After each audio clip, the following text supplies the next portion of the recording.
Quando posso me considerar um programador júnior? Fala, beginner, seja muito bem-vindo a mais um vídeo do canal. Se você não me conhece ainda, meu nome é Jorge e seja muito bem-vindo ao Front Beginners. E é claro que vocês sabem que quando vocês não me conhecem é porque tem um motivo. Você ainda não é um inscrito do canal. Então você vai ali e deixar aqui embaixo seu cliquezinho para nos ajudar a crescer e trazer cada vez mais conteúdos legais para vocês. E hoje a gente começou com a pergunta de milhões. Quando é que nós podemos nos considerar programador júnior? Seria muito simples dar uma resposta, mas quando alguém te paga por isso e te chama de júnior, você é um programador júnior. Mas é óbvio que não vamos ficar só nisso aqui no vídeo, porque eu tenho certeza que vocês querem ouvir mais coisas. E eu considero 3 coisas que são muito importantes para você ser considerado aí um júnior, poder falar que você é júnior, beleza? O primeiro ponto eu dei o nome de ciclo infinito. A gente pode pensar aqui também como looping infinito. Não é um requisito você ter isso, mas na verdade é o contrário. Você não pode estar nesse loop infinito, nesse ciclo infinito. E o que seria esse ciclo infinito? Quando você começa a estudar uma linguagem de programação, lá no começo mesmo, quando você tem seus primeiros contatos com programação, você está começando ali a se descobrir dentro desse mundo, tem uma coisa que acontece muito. Já falei em alguns vídeos aqui, mas isso acontece demais. As pessoas não conhecem todas as áreas que tem dentro da tecnologia e, assim, pessoal, cada dia nasce uma nova, então é difícil realmente conhecer todas também, até para quem já tá na área. Então, eu mesmo esses tempos vi uma que era Front-End Developer Creative, e aí eu fui dar uma olhada, ver o que era, até me interessei porque é uma coisa bem legal. Você trabalha com animações 3D, usando JavaScript, usando algumas bibliotecas que existem para isso, WebGL e umas coisas assim muito loucas e que é um papo para uma outra conversa. E o que seria sair desse ciclo infinito? Quando você está começando, você não conhece ainda todas as áreas e nem tem um amplo conhecimento, um conhecimento geral e genérico, diria assim, sobre programação. E aí você começa a estudar, por exemplo, você cai no canal do Jorge, aqui no Front Beginners, e começa a estudar programação front-end, porque eu sou um programador front-end e você acha legal, você se identificou comigo e fala, vou estudar a mesma coisa que o Jorge. Mas no meio do caminho você acaba vendo um outro vídeo, sei lá, de análise de dados, ciência de dados, e você fala assim, nossa, isso daqui é a minha vida. Eu nasci para fazer isso. Eu preciso ser um cientista de dados. E o que acaba acontecendo? Você para de estudar front-end, começa a estudar ciência de dados. E tem uma coisa muito importante que acontece aqui. Você sai de uma linguagem, talvez, por exemplo, JavaScript, PHP, para uma linguagem Python, por exemplo. Mas você não aprendeu com profundidade JavaScript. Você vai começar uma nova linguagem sem ter aprendido outra, então você vai ter uma lacuna de lógica talvez muito grande. Isso é um problema. E acontece muito e acontece toda hora e tá acontecendo agora. Enquanto esse vídeo está sendo gravado, enquanto vocês estão assistindo, pessoas estão mudando de linguagem. É isso. Eu espero que não esteja acontecendo com você. Mas, como eu disse, é totalmente normal. Voltamos, garotinhos. E eu me perdi completamente, né? Obviamente. Eu diria que no começo todo mundo tem essas experiências de acabar mudando. Acho que é muito importante a gente se aprofundar primeiro numa linguagem, aprender bem uma linguagem de programação, porque depois, quando a gente migra para uma outra linguagem, se de fato a gente quiser trocar de área, vai ser muito mais fácil você entender. Porque senão o que acontece? Você acaba fazendo if e else em 4, 5 linguagens diferentes, mas você nunca sai desse básico. Então sair desse ciclo infinito indica que você está começando a se tornar um júnior e não um estudante, não um entry level, não uma pessoa que está aprendendo programação. O segundo ponto que eu considero importante é já saber escrever código.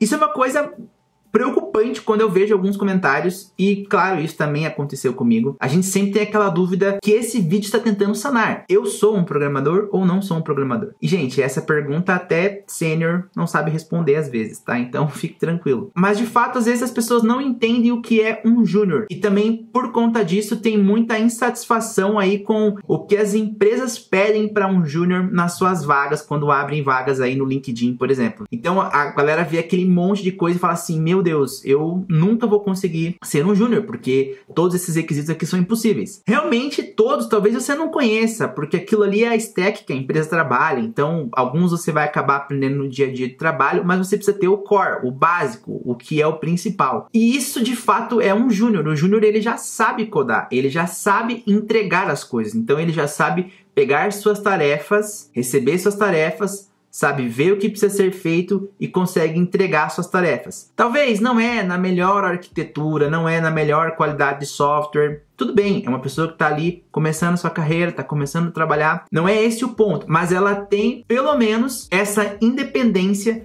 de conseguir pegar uma tarefa e entregar essa tarefa. Isso é uma coisa bem importante. Obviamente que ele pode depender dos colegas, inclusive acho que é uma boa característica para qualquer desenvolvedor saber quando perguntar, que isso é praticamente aí um gancho para o próximo ponto que eu vou falar. Mas você tem que ser um problem solver, né? Isso é uma das características mais requisitadas pelas empresas, é uma pessoa que resolve problemas. Porque o seu dia a dia vai ser resolver problemas. E às vezes, acredite, nem são problemas de programação. São problemas, obviamente, ligados ao produto que você está trabalhando, mas, de certa forma, também é o seu trabalho. Mas aí você pode falar, bom Jorge, mas e as empresas que contratam um júnior sem experiência nenhuma? Bom, vamos falar um pouco sobre isso. Sem experiência nenhuma é um pouco complicado, porque na verdade ele já vai te contratar, ele já vai conhecer você por algumas coisas que você fez enquanto você estudava. A gente sabe que a nossa área aí todo mundo fala, você consegue criar seus projetos, colocar aí num portfólio, colocar no GitHub, e isso já conta de uma certa forma com uma experiência. E de fato conta, você consegue demonstrar que você já tem qualidade e você já consegue produzir algo. E é isso que a empresa quer de um júnior. Mas isso muda um pouco às vezes para empresas muito grandes e empresas muito pequenas. Uma empresa muito pequena, ou pequenas em geral, que tem poucos devs, vamos dizer assim, ou que o core nem seja tecnologia, provavelmente ela vai querer um júnior mais produtivo. Um júnior que já entre produzindo, que já tenha ali um pouco mais de bagagem, talvez que já tenha até trabalhado numa outra empresa, talvez isso funcione melhor. Uma empresa muito grande, que tem cash, que tem dinheiro para bancar, tem muitos desenvolvedores seniors, pode colocar dentro dela muito mais júniors que não têm experiência, porque ela normalmente não trabalha com prazos tão apertados, ela não tem deadlines tão apertadas, então, e também vai ter ali um sênior, alguém, um pleno para te acompanhar, você vai ter um onboard nessa empresa, então talvez pelas 2, 3 primeiras semanas vai ter alguém te acompanhando, talvez até 2, 3 meses, é o que deveria ser em quase toda empresa, mas obviamente, como eu falei, isso depende muito do estilo da empresa e de qual o tamanho da empresa e do momento que essa empresa está vivendo e do financeiro dessa empresa, enfim, de N fatores que são aleatórios à nossa vontade. E aí você pode me perguntar, tá Jorge, mas o que você considera um conhecimento básico para saber código, para saber codar, para ser um júnior? Bom, eu acho importante você ter um conhecimento de Git, criar branch, pull request, essas coisas normalmente a gente não aprende em cursinhos, a gente não aprende se a gente não procurar de fato, né? A gente acaba aprendendo só commit e clone. E basicamente é isso que a gente sabe quando a gente está aprendendo, estudando. Existe muito mais além disso. Trabalhar com um repositório online vai te requerer um pouco de conhecimento, porque várias pessoas vão estar trabalhando ao mesmo tempo com branches, você vai precisar criar. Enfim, você vai precisar entender um pouquinho de Git, eu acho bem importante isso no começo. Outra coisa, saber ali os paradigmas de linguagem, talvez não com tanta proficiência ainda, mas acho que você precisa entender paradigma de orientado a objeto, paradigma funcional. Enfim, depende muito da linguagem que você vai estudar, você vai trabalhar, mas é legal você conhecer já, ter uma noção básica disso, porque com certeza isso é uma coisa que você vai precisar para o seu dia a dia. Saber lidar com estrutura de dados, acho que o básico do básico, né? Pelo menos, por exemplo, falando aqui de JavaScript, você saber usar um set, um map, saber arrays, essas coisas assim são básicas, mas você precisa saber para ser considerado um júnior. E como eu disse, precisa entender de fato as tarefas que vão ser te passadas. Qual é a entrada, qual é a saída, o que você precisa entregar e se tem prazo, enfim, você precisa assumir a responsabilidade por aquilo. O terceiro ponto que eu considero muito importante e dei um spoiler aqui no ponto 2 é a comunicação. Isso eu acho que é de fato importante para qualquer level, qualquer etiqueta que as empresas criam pra gente. É muito importante você saber se comunicar, pois isso vai te ajudar a crescer dentro da empresa e as pessoas a te reconhecerem mais rápido.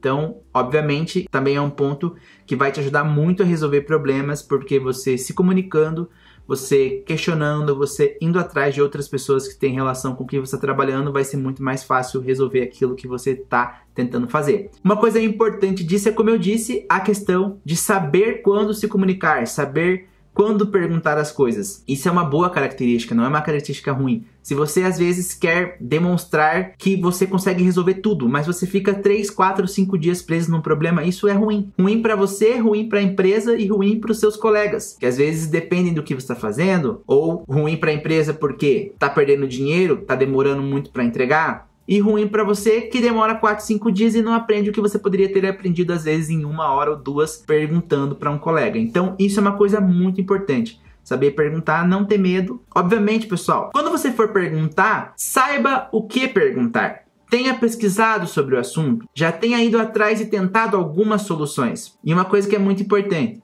se você for fazer essa pergunta em meio de comunicações, de chats, por exemplo, Slack, enfim, N outros que tem por aí, que as empresas utilizam, tire print de tudo. Se é um erro, faça um debug antes e aí, de fato, poste tudo lá para as pessoas poderem te ajudar de uma forma mais rápida. E também sem precisar ficar perguntando coisas que estão acontecendo para tentar entender o problema primeiro. E aí você pode me perguntar, tá, mas existe um tempo para se tornar então um desenvolvedor júnior? Essa é uma pergunta que não existe resposta, porque a resposta dela seria depende. O tempo ele não é um fator determinante para você ser considerado júnior ou não. O que de fato precisa acontecer é você ter que entregar resultado para a empresa. Então não existe de fato um tempo. Acho que existe sim responsabilidade. Quanto antes você assumir responsabilidade e conseguir fazer entregas e ter uma constância nessas entregas, você vai cada vez subir um degrau aí na sua carreira. Um quarto ponto que eu considero muito importante, mas esse talvez não é aí considerado um ponto que você necessariamente precisa ter para ser um programador júnior. Mas é saber procurar, galera. Saber pesquisar, saber ir no Google, saber ir no Stack Overflow, saber de fato pesquisar.